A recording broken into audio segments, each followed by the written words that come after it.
Ainsi, cet espace unifié n'exclut rien, il existe, et au-dedans de cela se vit l'expérience humaine, là où elle est, et il n'y a rien à rejeter, et tout ça fait partie de cette beauté, cette célébration de l'instant.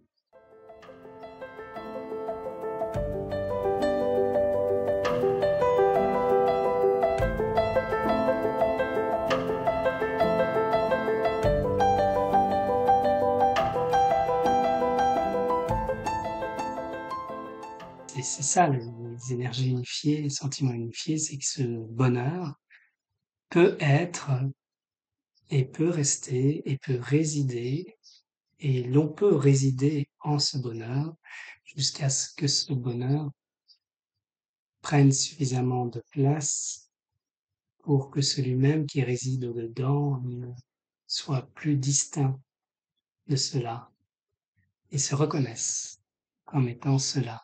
C'est un mouvement naturel, donc c'est juste des mots sur une évolution et un mouvement, un processus naturel pour chacun.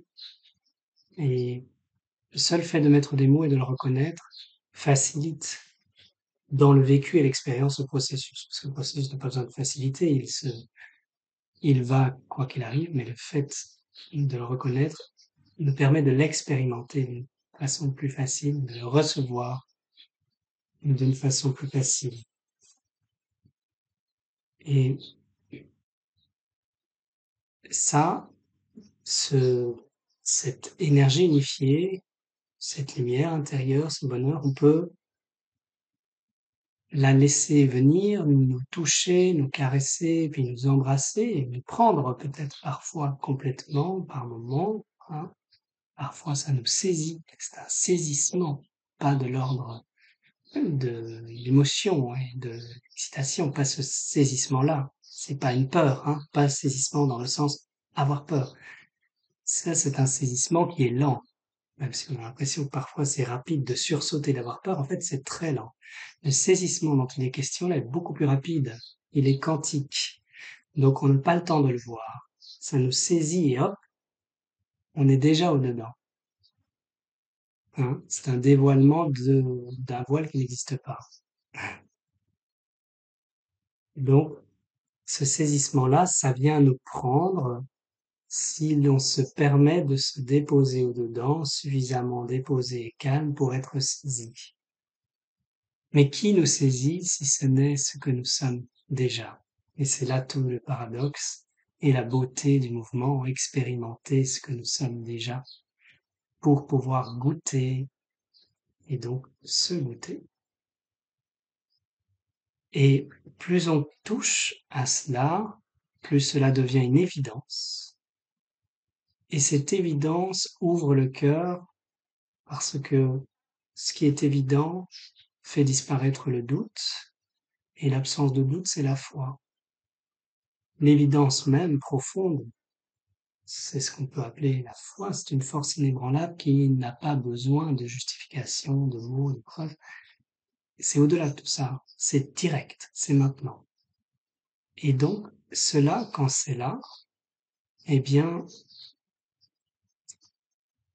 même si le corps peut encore vivre ce qu'on vient de partager comme le corps et les corps, le corps émotionnel, le mental différent, ces aspects de notre être peuvent encore vivre de temps en temps une balance dans les émotions, comme je dis, même les émotions, comme on a dit, primaires, tout à fait humaines, légitimes, qui peuvent être inclus, qui n'ont pas à être exclus, rejetés ou considérés de quelque façon que ce soit, comme je viens de dire, par exemple, de la jalousie, de l'envie, des manques, etc.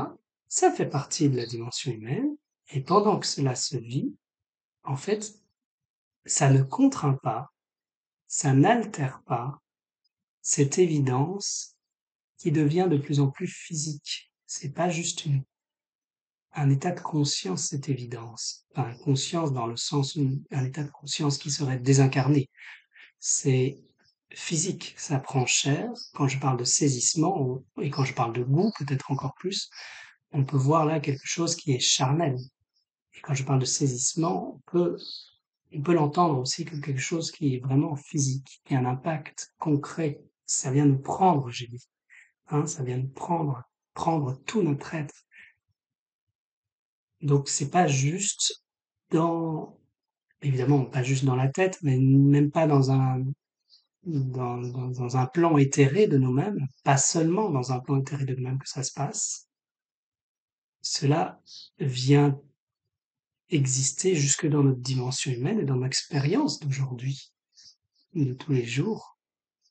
Et donc, ça, cet effet, cet état unifié physique s'incarne tant, prend tant de place que ces émotions, pour reprendre cet exemple, hein, c'est un exemple, de jalousie ou de rejet d'envie, de difficultés émotionnelles, d'affectifs ou autres, sont repoussées en surface. Et donc forcément, l'impact de cette émotion, le schéma et l'information restent un peu plus longtemps, mais l'impact émotionnel de ces informations ont moins d'effet, car elles sont repoussées en surface et elles viennent se noyer et puis se dissiper dans cette sphère intérieure d'évidence qui nous a saisis. Et ainsi, cet espace unifié n'exclut rien, il existe, et au-dedans de cela se vit l'expérience humaine, là où elle est, et il n'y a rien à rejeter, et tout ça fait partie de cette beauté, cette célébration de l'instant. Alors oui, à chaque respiration, chaque seconde, mouvement, ce temps est un processus qui fait que cette intériorité embrasse toujours plus loin ce qui reste en superficie,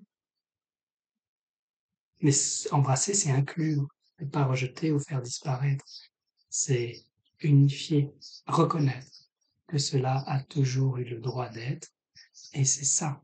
Plutôt que d'aller chercher, il s'agit de reconnaître ce qui est ici, que nous sommes cela, vu que tout est unité, il n'y a rien à atteindre.